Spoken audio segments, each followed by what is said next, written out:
What's your takeaway from this, and where does it leave this coalition of the French, the US, and the UK against what is also more bellicose Beijing, Russia, and Syria? Thank you, Rich. Well, as we know, I mean, the attacks that happened over the weekend were very well telegraphed and messaged. They didn't come as a surprise to anyone. It was, I think, impressive to a certain extent that President Trump was able to gather the NATO allies, the UK and France, to participate in those.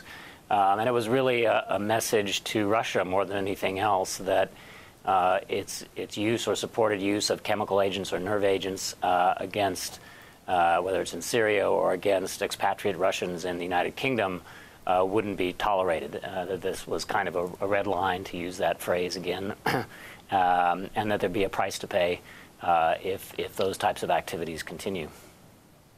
Well, what are the next steps? If we have more sanctions on Moscow, where does that leave us? With really mixed messages. On the one hand, we have the expulsion of those diplomats, and at the same time we had Donald Trump inviting Vladimir Putin for a summit. It all seems very incoherent and mismatched. Well, I think you wouldn't be the first to say that, policy emanating from Washington, D.C. in the last few months has been incoherent or confused. The sanctions against Russia, you mentioned the expulsion of diplomats, which happened with a number of countries, including the United States. There have been sanctions made also by the United States against allies, what are described as allies of President Putin, commercial allies, not just political figures. This extra step of sanctioning individuals or entities that are connected allegedly to the production or alleged somehow to be in line with the production of chemical agents is just another step in that process.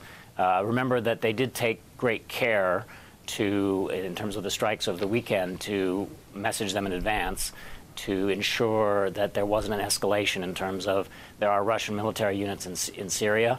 There was a lot of care taken to make sure that the attacks that happened didn't result in any Russian casualties. That was part of the messaging and part of kind of the advance warning, so to prevent any escalation of the issues in Syria. So it's kind of a measured response, and you can expect that, as others have said in the U.S. administration, that if they continue to see these types of attacks by forces in Syria, that you could expect more of these types of retaliatory measures.